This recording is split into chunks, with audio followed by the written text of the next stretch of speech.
It's 3:15 p.m. on a summer afternoon in Liverpool. The streets are busy with traffic and school children heading home.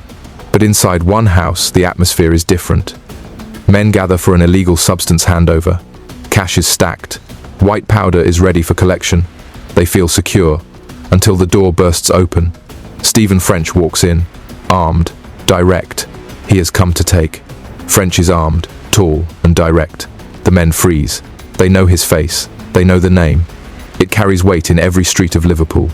They hand over what he demands. One of the things that annoy me, when they talk about reparations and black people and they want something for nothing, I don't want fuck all of yous. Illegal substances, money, valuables. Resistance is useless. They have seen what happens when someone says no. The men are silent. French's reputation does the talking. No shouting, no warnings, just fear. Within minutes, the handover is complete. French leaves as quickly as he arrives. The house is quiet again, but the atmosphere has changed. No one doubts what has just happened. The taxman has collected. This is how French built his life. By striking at those already deep in misconduct, he didn't sell on corners. He didn't stand in clubs handing out products. He came in after others did the work, and he took everything. Liverpool was no stranger to illegal substances.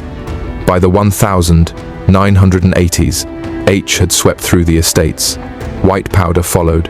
Street corners became battlegrounds. Crews carved out territories. Every postcode had its men, and above it all, the fear of a knock on the door. French was at the center of that fear. He called himself the taxman. He said it was business. He only robbed those who were already criminals. But to the men who faced him, it felt like something else. Fierceness, humiliation, total control. Police officers who dealt with the aftermath heard the same pattern. No one reported it directly. Goodies dealers rarely called for help, but whispers reached the stations, beaten bodies turning up in hospitals. Men are suddenly short of cash or stock. Everyone knew the source, but no one dared to name him. Behind closed doors, French's acts became stories. He was said to carry hammers, machetes, and guns. Victims described outbreaks that left them broken. One man ended up in a coma after refusing to hand over money. Another was dragged out of his own car in daylight and stripped of thousands. For French, this was business as usual. He built a reputation that was unmatched in the city. In clubs, his presence made people go quiet. Dealers adjusted their routines just to avoid crossing paths with him. Families whispered his name but avoided saying it too loudly. To the public, he was invisible. To the underworld, he was the devil. It was not a single misconduct scene. There were dozens, backrooms, stash houses, and car parks. Each one left behind fear. Each one cemented his power. In Liverpool, fear travels fast. French understood that better than anyone. He didn't need to carry out outbreaks every week. The threat was enough. But when he did strike, the brutality was remembered for years. This reign left marks across the community. Families who lost sons to fierceness. Wives who watched husbands broken by beatings. Children who grew up hearing stories of a man they never wanted to meet. The brutality spread far beyond the men who dealt illegal substances. It bled into homes, schools, and streets. By the 1990s, the goodies trade in Liverpool had grown larger. More money meant more targets. French had no shortage of opportunities. But with every act, the stakes grew. His enemies multiplied.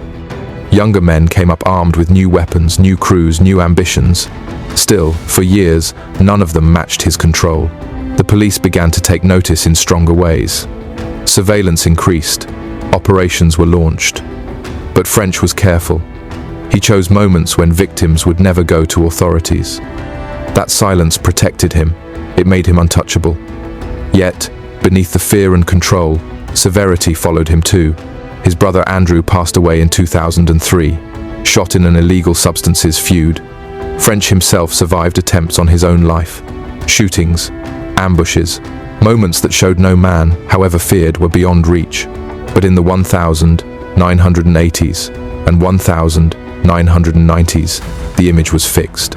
Stephen French was the taxman, the man who walked into rooms and took everything. The man who built a career not on selling illegal substances, but on seizing them. And the man whose name left an entire city's criminal underworld in silence. That silence could not last forever. Liverpool's underworld was shifting. The rules were changing. And soon, The very methods that made him powerful would drag him into the open. Stephen French grew up in Liverpool. He was born in the late 1950s.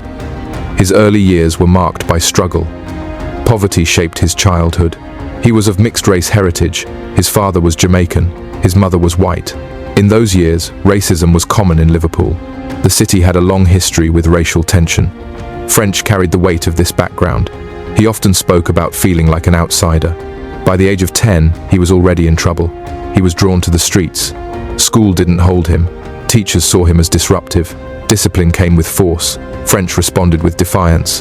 That defiance grew into a shield. He started stealing. Small jobs at first, bikes, cash, anything easy. The adrenaline pulled him further. Each act gave him a sense of control. That control was something missing at home. At 13, he carried sharp weapons. By 15, he had already been arrested. His name was known to local police. They described him as bold. They described him as fearless. French was no ordinary street kid. He wanted power. He wanted recognition. In his own words, he didn't want to be a nobody. He was determined to be feared. The city around him was changing. Illegal substances flooded the streets. H spread through communities in the 1980s. Families broke apart. Addiction destroyed lives. Law-breaking rose sharply. French was a teenager in the middle of this storm. He found mentors in older criminals. They taught him how to intimidate. They taught him how to extort. He learned the codes of street corruption. In the 1980s, Liverpool gangs were ruthless. Turf wars were common. Shootings became part of daily life. French carved out a reputation. He was young but calculated. He didn't hesitate to use force. His height and build made him imposing. His attitude made him more so. He became known as the Devil. That name spread across the city. People whispered it with fear. By his 20s, French had moved into organized law-breaking, robberies, protection rackets, extortion. He found his place in the criminal world. He called himself a taxman. That meant he robbed goodies dealers. To the public, it sounded shocking. A man who preyed on those already vicious. But within that world, it gave him status. He became a legend on the streets. Dealers feared losing everything to him. French claimed he could walk into any stash house and take what he wanted. He said nobody could stop him. Stories spread of his methods, tying people up, beating them, taking kilos of illegal substances, and large sums of money. The money flowed quickly. Cars, jewelry, expensive suits. He lived like a gangster. He loved the attention. But there was another side. French spoke about growing up angry. He admitted that brutality filled a void. He said he felt powerless as a child. Taking control through fear became his answer. Friends and associates described him as complex. Some said he was charming. Others said he was terrifying. He could switch in seconds. That unpredictability added to his reputation. Police officers who dealt with him called him dangerous. They saw him as a man who enjoyed fear. One officer later said French's presence alone was enough to silence a room. Family life was fractured. He had children, but his relationships were unstable. Corruption came first. His focus stayed on his reputation. He was proud of being untouchable. Liverpool communities saw the impact. Dealers robbed by French often retaliated. Gun battles erupted. Innocent families were caught in the crossfire. Mothers feared letting children out at night. Despite the fear, some youths looked up to him. He was seen as proof that you could rise above poverty. To them, he was an anti-hero. To others, he was just another criminal destroying the city. The 1990s brought more escalation. Gangs grew richer. White powder replaced H as the big trade. French stayed involved, not as a dealer but as a predator. He said he never sold illegal substances himself. He insisted his role was different. His claim did little to soften his image. Raiding dealers still meant spreading fierceness. People were beaten. Families were left traumatized. The community lived with the fallout. French didn't deny it. He spoke openly about his misconduct in later years. He said he thrived on reputation. He said fear was his currency. The city's newspapers carried his name often. Reports of robberies, intimidation, and fear followed him. His reputation spread quickly, often exaggerated by word of mouth. By the time French reached his 30s, he was one of the most notorious figures in Liverpool. His name was known in prisons. Younger offenders whispered about him. Older gang members regarded him with caution. But underneath, French carried his childhood scars. That mix of pain and power defined his background. It shaped the man who terrified Liverpool. It created the figure known as the Devil. The rise of Stephen French's reputation did not happen overnight. It was built in whispers, confrontations, and the fear of people who crossed him. By the time his name was well known across Liverpool, he had created an image that many believed was untouchable. That image, however, was carefully constructed through years of intimidation, connections, and the silent acceptance of those too afraid to speak out. French used brutality not only as a tool but as a language. He wanted people to know that betrayal had consequences. He wanted fear to spread before he even arrived at a scene. Those who had seen his methods rarely forgot. It became a cycle. His reputation bred fear, and fear bred silence. That silence allowed him to move with less resistance. He also understood the power of appearances. He wore suits that stood out. He carried himself like someone who had already won. It wasn't just about business, it was about sending a message. Every time he walked into a room, he made sure everyone knew who was in charge. Behind closed doors, French was strategic. He chose targets that carried weight. He wanted to control those who made money. The trade was more than just supply and demand. It was about territory. He operated in a city already scarred by gang wars, and he stepped into it with a brutal confidence. His tactics were not subtle. He forced others into submission. Dealers who refused to pay or hand over illegal substances were met with threats or fierceness. He gained the nickname the Devil because people said he enjoyed breaking those who stood in his way. That name carried further than any official title could. It became his brand. And if you find stories like this important, consider subscribing for more. Fear gave him space to operate, but greed fueled his actions. Illegal substances were flooding Liverpool, and every package meant profit. Every courier represented money. He targeted couriers and smaller dealers because he knew they were vulnerable. Many worked under larger bosses, and French exploited that weakness. He knew that if he hit them hard enough, they would surrender everything just to walk away alive. There were also personal rivalries. In a world where trust was fragile, French cultivated enemies as quickly as he gained allies. His aggression often sparked retaliation, yet few dared to challenge him directly. Stories of his outbreaks traveled through the streets, keeping most people quiet. That silence only deepened his control. But the brutality could not be hidden forever. Each incident left scars, not only on the victims but on their families. Mothers spoke of sons too scared to leave the house. Wives described partners who lived in constant paranoia. Communities already struggling with poverty found themselves overshadowed by fear of what French might do next. His actions also attracted police attention. Detectives began piecing together complaints and statements, even when most victims refused to testify. They built a picture of someone who thrived on fear. One officer described him as a predator who preyed on the weakest links in the chain. They knew that getting witnesses to speak openly would be almost impossible, but the scale of his fierceness meant they could not ignore him. Still, French seemed untouchable. For years, he continued to walk the streets. He presented himself as a businessman, even while using brutal methods to maintain control. Some saw him as someone glamorous, a man who commanded respect. Others saw him for what he was, a fierce enforcer who destroyed lives for profit. It was the contradictions in his life that kept people talking. He gave interviews in which he described himself as a figure who once operated with power, even comparing his life to that of a Robin Hood. He claimed to take from dealers and bosses, but the reality was harsher. The people who knew him best understood that his severity had nothing to do with charity. It was about money, status, and ego.